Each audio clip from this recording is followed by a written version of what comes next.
God spoke to me. God is not happy with Nigeria. Nigeria is a wonderful nation. Nigerians are good.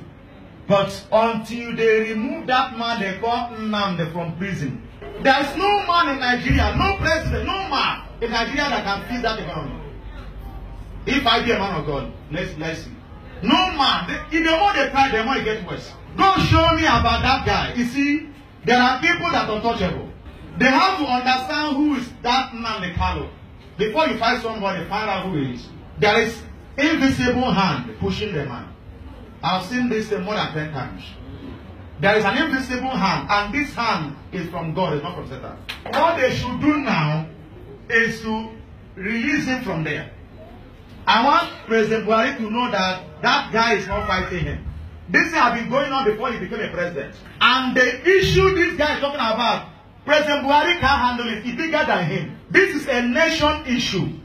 One man can't handle it. People from the east, north, south, and west supposed to come together and discuss what is happening. Because the blood of innocent ones they have shed in Nigeria, God is angry. There is nothing anyone can do in Nigeria now as a president that will work.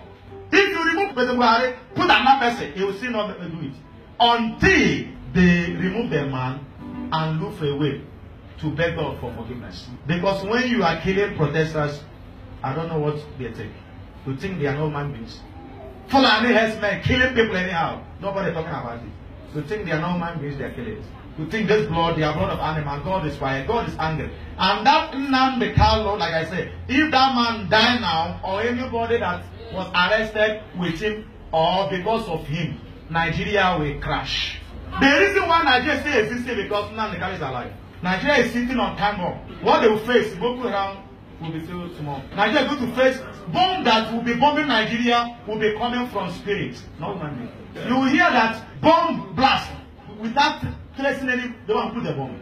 Spirit beings will be throwing bomb in Nigeria. They will drop bomb and it will blast because heaven is not happy with Nigeria as a nation. They are getting it wrong because that nation was not like this before. The man arrest and incarceration was politically motivated. It was not something, and this is not something you use courts to handle. You can't use court. Sending him to court was the worst thing they did.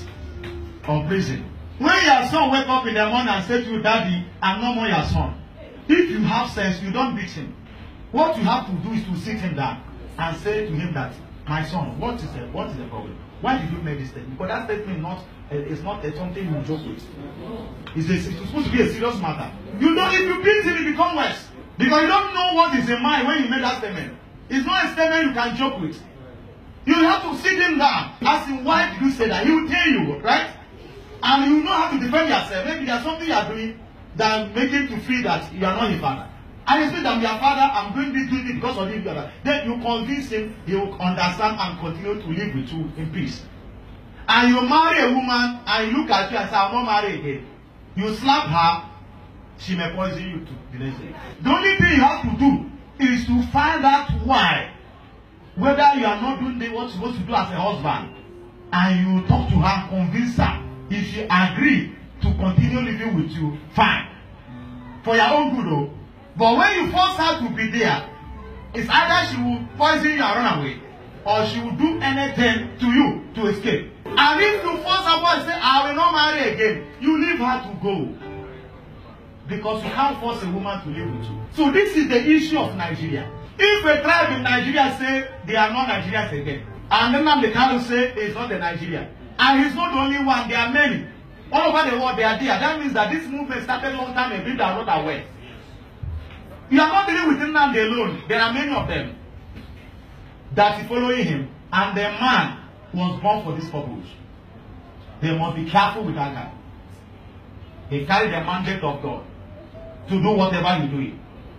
And that is why God is punishing Nigeria now. Nigeria will never know peace until they release Nnamdi Kalu.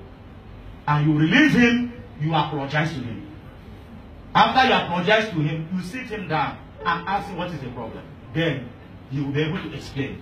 They use of dialogue and wisdom to handle it. Nigeria can be one, but Nigeria also may not be one. It's not by force. Why not, if Nnamdi Kalu says should divide Nigeria? Then you call all the people that believe that they want to go to cast their votes. It's not true. What if they cast their votes and those who say they will remain Nigeria carry the majority? What will happen? Will it not give up? Then why are you forcing pushing? This thing they are pushing, it will never lead them to anywhere. They are not killing themselves and destroying their destiny. Because if Nigeria is divided into three, it will be better for each country than what is happening now. Then, if they vote, and at the end of the day, the majority said, we want to remain one Nigeria, then so be it. They need to not pretend. Referendum. They can get referendum and cast ballot. Everybody will. You do whatever you want to say. Even like people, some of them say they don't want to be Biafra. They want to go because they have properties and the investment everywhere. Some Igbo people have investment in the north, in Kalu, Jos. If you tell them to go to East, they say no. I like Jos. They will tell you that Kaduna is my second home. It's my home. He doesn't want to go to the East. Those people can vote against what you think that nnamdi is talking about. But let it happen in a way that everybody will be convinced that we have tried it in a way for peace and we didn't succeed. So that everybody will give up at the same time. But forcing a woman to become your wife doesn't make sense. That is what they are missing to love Nigeria. And what is happening? How much is one bag of rice in Nigeria? One loaf of bread is how much? 500. Please, if you love those people, pray for that country, Nigeria. Because I don't see the reason why. Yeah, the opposite. Since they have planned that there are people or some tribe that will never become president in Nigeria. You see, this thing can be one. Instead of saying divide, it can be one. And the nation will be beautiful. Everybody will be satisfied and everybody will love the nation. But once they know that there are people that must rule Nigeria, wherever they are, they must become president.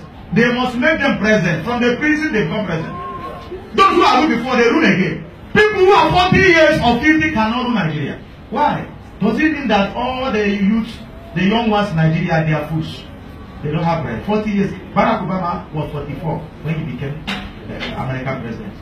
But Nigeria, no. President Buhari doesn't have the right people with him. If he had the right people, they were releasing nnamdi. The moment they carried that man to prison, Nigeria problem started. If you can remember. Yes, it's true. The moment they arrested nnamdi Kalu, that was the day they killed the destiny of Nigeria. I told you, I see spirit beings following the guy. And these are angels of God. Nigeria is in trouble.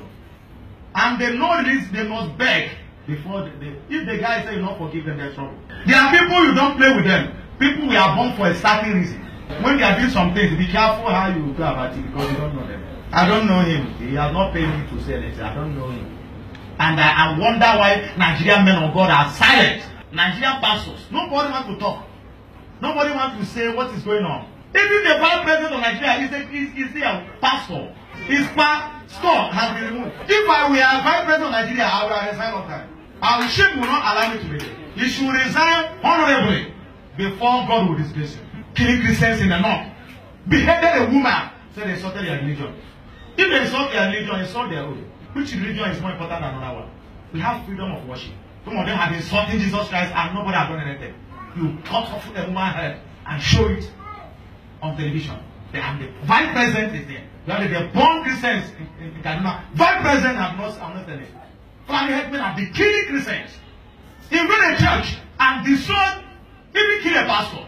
And vice president is there. If you charm they are put on him, oh Lord, deliver the man. And there are people they say they can never become president. If you don't trust them to be president, let them go.